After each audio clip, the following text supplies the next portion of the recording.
মই অসমৰ বাজেটখনত 5টা বস্তু থাকিলে ভাল বুলি ক'ম। 5টা বস্তু। যদি অসমৰ বাজেটখন ভাল বাজেট হয় তেতিয়াহ'লে 5টা বস্তু থাকিব লাগিব তাত বৈশিষ্ট্য।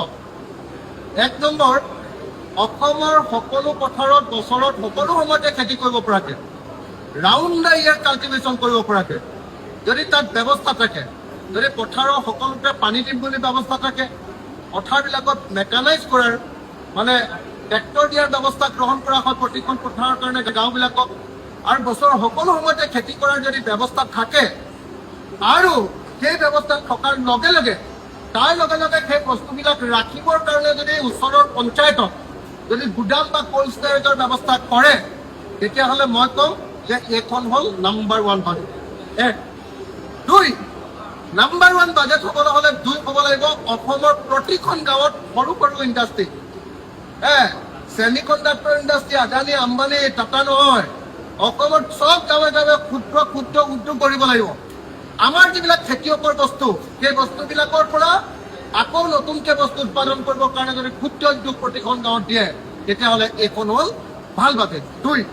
3, অকল গাঁৱত নহয়, টাউনতো, আমাৰ প্ৰত্যেকখন টাউনত এজনো যাতে নিবনুৱা থাকিব নোৱাৰে, তাৰ কাৰণে ক্ষুদ্ৰ ক্ষুদ্ৰ উদ্যোগৰ যদি ব্যৱস্থা কৰে, তেতিয়াহ'লে এইখন ভাল বাজেট। এইটো 3।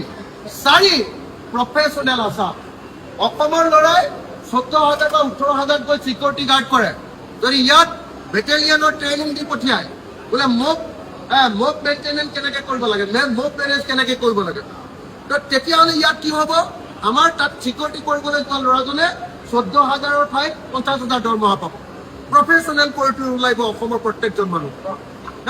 প্ৰফেচনেল নকৰি এতিয়া কি অকল বেনিফিচিয়াৰী কৰি প্ৰফেচনেলিজিমটো ধ্বংস কৰি পেলাইছে, অসমীয়া জাতিক বৰবাদ কৰি দিছে।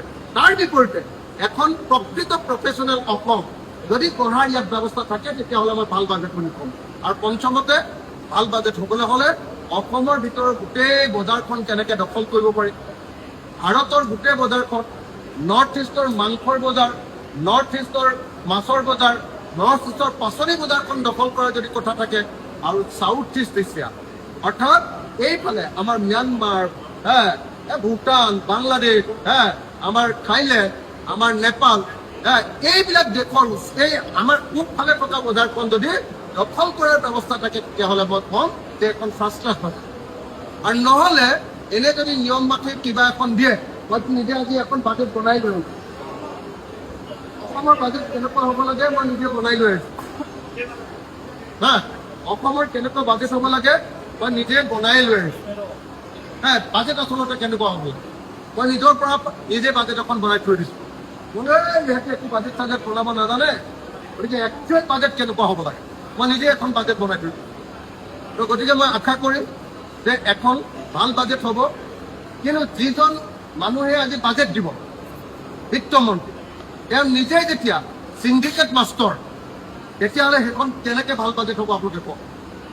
বাজেটৰ জৰিয়তে ৰেভিনিউ আহিব লাগিব।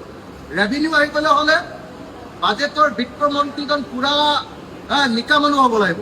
কিন্তু আমাৰ বিত্তমন্ত্ৰীজন নিজে হ'ল চিণ্ডিকেটৰ মাষ্টৰ, ভাল বাজেট আহিব নেকি কওক, সেইটো